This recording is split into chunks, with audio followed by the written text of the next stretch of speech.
In the privacy of her bedroom, Rachel admires her pregnant belly in the mirror. But at that moment she wakes up, revealing the pregnancy was just a dream. She leaves the bed to have breakfast made by Elena, the house AI, who is also opening the curtains and doing all the chores. Elena notices that Rachel's serotonin levels have gone down and tells her to spend some time in an artificial nature pod, but Elena turns down the idea because she's busy. Then Elena wakes up her husband Alvy to say goodbye before she leaves for work. On the train she notices a woman carrying a very particular pod. At home Alvy spends his morning working on his plants. He doesn't like Elena controlling his routine like she does with Rachel and keeps missing her cues, delaying his breakfast. At the office Rachel introduces the workers to a new model of AI-controlled robot, who will soon be taking over the company's client portfolios and become executive assistants. The employees are worried they may become irrelevant, but another manager called Alice uses corporate speech to assure them they'll always be needed. Afterward Rachel is called by the head of HR, who has decided to give her a promotion. First she asks some questions, so Rachel has to explain Alvy is a botanist and that makes her the primary source of income, but they aren't considering having a baby yet. The lady points out this has been Rachel's best year, so she should use this momentum to have that child, especially since their company has acquired the womb center. This means the company covers part of the payment. When Rachel returns to her office, her new robot gets her profile from Elena and schedules a nature pod session. While she's working she receives a call from the womb center to inform her that a spot opened up, so she should visit them to at least get a tour. Since the wait list usually lasts 2 years, Rachel accepts the appointment. During her lunch breaks she goes to the nature pod and relaxes surrounded by recordings of the sea and trees. She falls asleep and dreams about having a baby again. Meanwhile at the school greenhouse Alvy is trying to teach his students about fresh fruit, but they think eating stuff taken from nature is disgusting because they're used to food made by machines. After work Rachel goes to see her AU therapist Eliza, who guides her into sharing her inner turmoil. It turns out womb center is a place that allows a couple to grow a baby inside an external artificial womb, which saves the woman from any potential health hazards and allows both parents to be responsible for the fetus.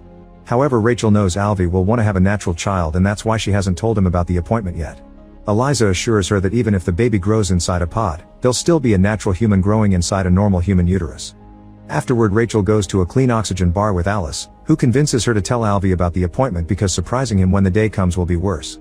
However, when Rachel arrives home ready to talk, Alvy tells her about his day and complains about humans lacking contact with nature nowadays and how that's affecting society, scaring Rachel into silence. On Thursday, Rachel goes to the womb center alone. First all the visitors are shown a video from the founder, who explains he started the company to allow women to have successful careers and fix the declining birth rate. Then director Linda gives them a tour of the place while explaining the technology they use. In the incubation room, she chooses a client's pod to show the baby growing inside. Using their phones, the parents can expose the child to all kinds of music and even choose what they'll eat. The pod comes with a base to keep it connected at home and a 48-hour battery in case the parents need to travel. When Rachel asks if the baby can hear the outside world, Linda says yes and encourages parents to talk to their child to help development. After the tour, Linda shows Rachel the womb's prices and asks her for a deposit to reserve a spot. In the evening, Rachel gets home and Alvy mentions that he got a notification about an $8,700 deposit. Rachel has no choice but to explain she sent that money to womb center to reserve their spot. Alvy gets angry because she's been making such big decisions without discussing them with him first, so Rachel apologizes and they share a hug. Sometime later they visit Alice and her husband, who share their experience and show them their own pod. They're both very happy with their choice, especially because of the health benefits. The husband offers Alvy to hold the pod, but Alvy refuses. When the couple returns home, they argue the whole concept of an artificial womb. Alvy sees it as just a plastic gadget full of chemicals, but Rachel swears it feels like an actual womb to the baby. When Alvy points out he needs more time to think about it, Rachel reminds him they need to confirm soon or they'll lose their reservation. Determined to solve this, Rachel asks Alvy to see Eliza. He agrees to go, but his anti-AI attitude stays during the whole appointment. He thinks a computer without feelings can't judge a person's emotional state, but Eliza disagrees and says it's good that she doesn't have emotions because then she can provide neutral advice. After the session is over, Alvy lies to Rachel, saying it went well. That night the couple goes to a restaurant and the argument continues. Rachel finally gets tired of it and announces they aren't having the baby because she doesn't want to fight with him anymore.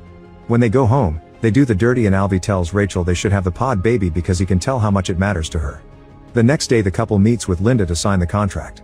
Linda asks if it's important for Alvy to be the father because to make the baby they only need Rachel's eggs. However, if they want the child to be a boy, they'll need Alvy's Y chromosome. Rachel doesn't hesitate to ask Linda to also use Alvy's seed to make the baby and they'll let nature choose the gender. Afterward the couple watches the fertilization process on a big screen while Linda narrates what's going on. Moments later a nurse brings them the fetus inside a small jar, which feels very underwhelming. When they go home, they get a call from Rachel's parents to congratulate them. The father tells Alvy he should sell his property on Shell Island to have some extra money for the baby, which makes Alvy uncomfortable, so Rachel tells him to drop it. They don't have the pod yet because the fetus must develop some more before it's sent home.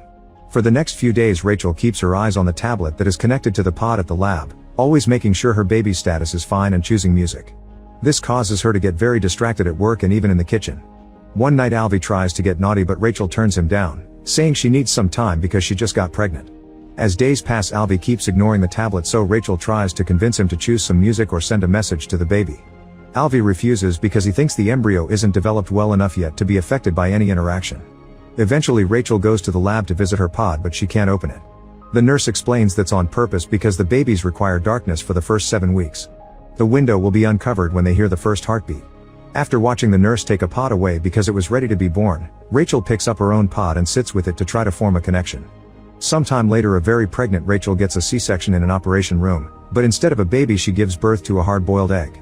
At that moment she wakes up, realizing it was only a dream. The next time she visits Eliza she tells her about her dreams, however Eliza thinks analyzing dreams is a thing of the past and modern science has concluded they're random. But since Rachel insists, Eliza points out the dream is validating Rachel's choice to use an artificial womb. A few weeks later the couple visits the lab and they finally get to hear the baby's heartbeat. The nurse opens the little window and they get to see their baby, who is still tiny and not very exciting. Some couples take the pod home, but most of them keep it at the lab for safety, so Rachel and Alvy do the same. More time passes and Rachel finishes decorating the baby's room. Alvy wants to put a real plant in it but Rachel thinks a hologram plant would be safer for the kid. A very offended Alvy storms off, saying he'll plant this on his island instead. This prompts Rachel to ask him to sell the island since they never go there anyway, and Alvy reminds her they don't because Rachel never wants to go when he asks. It turns out Rachel doesn't see the point in driving 3 hours to go to that island when there are nature pods in the city. Alvy snaps and says he refuses to raise a child in a nature pod. Later Rachel goes to a public pool and can't stop staring at a pregnant lady. The woman lets her touch her belly and Rachel is amazed by the feeling of the baby's kicks. When she mentions her own external pod, the lady calls her lucky and explains she wanted to do it like that but she wasn't selected. That night Alvy comes home and discovers Rachel has brought the pod without discussing it with him. Rachel explains the pod is finally in its home period so they should spend more time with it. They set it up in the bedroom and when their cat tries to get closer, Rachel takes her away. The next time the couple tries to get intimate, Alvy can't do it because he's uncomfortable having the baby nearby even if it has the window closed. He decides to move the pod to the nursery and trips on his way there, but thankfully he doesn't drop it. When they go back to bed, they hear the pod making a noise and rush back to the nursery. Alvy accuses Rachel of forgetting to feed the baby and Rachel snaps, reminding him that he has access to the app too and they should share the responsibility. Sometime later the couple joins a tour around a private school.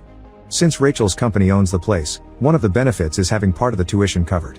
While Linda shows them around, Alvy notices many of the activities are done by robots and the kids just watch. A foreign mother asks Linda if she has accreditation from the Board of Education, so Linda has to explain their government no longer funds education and they must depend on companies. A father mentions he met a pod baby who couldn't dream and Linda confirms this is a side effect of the artificial womb. However, she doesn't see it as a problem since dreaming is useless. One afternoon the office robot tells Rachel that her productivity has decreased, but she ignores it. At home Alvy is taking care of his plants when his phone suddenly receives an alert saying the pod needs food. He rushes to feed the pod and realizes how satisfying it is, so he chooses to play some whale sounds for the baby before opening the window. Alvy is moved to see how much the child has developed and even talks to them, only to be interrupted by Elena asking a dumb question. Next Alvy puts on the pod carrier and after some struggle he manages to put the pod in it. From then on Alvy spends all his time with the pod. He reads to it, carries it while preparing a meal or working on his plants, and takes it to the greenhouse in the park. One day during class he asks his students to hug a tree and understand what real nature is like. After class his boss informs him that the greenhouse requires too much money to maintain and he wants to replace the plants with holograms, which leaves Alvy very angry. That night Alvy cries during a penguin documentary and Rachel wonders if he should be stuck with the pod all day, but Alvy swears he's fine and doesn't want to send it back. The next day Rachel finds dirt from the plants on the pod. Later during a dinner party with friends, she tells Alice that she's worried about Alvy not taking good care of the pod. Alice says Alvy is just excited to be a father and points out he's one of the few men who wear the pod at the front. One of their other friends is pregnant and hearing her experience makes Alice jealous. The following morning Rachel wakes up and panics because she can't find the pod. As she searches the room she looks at herself in the mirror and notices she's pregnant. When she tries to show Alvy, she wakes up and realizes it was another dream. From then on she feels very awkward while spending time with the pod. A few days later Alvy receives some books from her mother about attachment therapy, which includes a theory that says spending time with the baby helps them develop empathy. Rachel points out that the entire point of using a pod is detachment, and Alvy replies that mixing different philosophies could be healthy. Rachel finally admits she isn't feeling well about all this and convinces Alvy to see Eliza together. During the session, Rachel says they're failing to find a balanced family time because everything revolves around the pod, and Alvy reminds her to call it a baby. Rachel points out Alvy has been bonding with the baby but she hasn't, so she thinks she may not be ready to be a mother. An argument ensues and Alvy says this is her hormones talking. Eliza interrupts their fight to request to be connected to the pod because therapy can start in the uterus. For the next few days, Rachel carries the pod around and feels like she's being judged in public. At the office, she accidentally hits the pod against the door because she isn't used to moving with it yet. After an important meeting, Alice tells Rachel that bringing the pod to work may be a bad idea because they'll call her a distracted mom. Alice picks up the pod and puts it inside a special cupboard where all the parents can leave their pods while they work. In the evening, Rachel is so busy working that she forgets the workshop meeting at the womb center and arrives late. Linda invites everyone to share their experiences taking care of the pod before making them put it back in the lab for the last stretch of the process. For the next few days the couple feels very lonely without the baby. One afternoon at the beach, Rachel picks up a blanket from the sand and puts it around herself and the baby, only to wake up from another dream. The next day she takes some of Alvy's plants and puts them in the nursery, which makes Alvy happy. Sometime later the HR director tells Rachel that her productivity has been decreasing at alarming speed, but Rachel still denies she has depression. When the fetus is close to being 10 months, Linda tells the couple they must choose their preferred date of birth. It turns out the pod babies are induced at 10 months because the pods are in high demand. Rachel wants to take the pod home for the last few days, but Linda says it's against the rules detailed in the contract they signed. After Linda gifts them some consolation cream, the couple leaves and notices anti-pod protesters at the gate. Suddenly Alvy rushes back inside to touch a bunch of pods until he finds his and steals it. That night Rachel dreams of getting the baby from a supermarket filled with children for sale. She wakes up feeling very disturbed, so she awakens Alvy too and tells him they should have the baby on the island because she doesn't want their child's first moments to be in the womb center. Alvy loves the idea and rushes to the center to tell Linda, who is angry because they stole the pod since it belongs to the company. She explains that the birth only requires a special code, but she still refuses to authorize a home birth because she's afraid the pod may get damaged. The couple decides to ignore her orders and they travel to the island with the pod and the cat anyway. They go on walks through the forest together and Rachel can finally appreciate real nature. One night Rachel notices the base isn't turning on, which means the womb center remotely disconnected their access. Rachel panics and wants to take the pod back, but Alvy calls it blackmail and reminds her the pod has 48 hours of battery life. The next morning the couple is woken up by a song coming from the pod to announce the baby is ready to be born.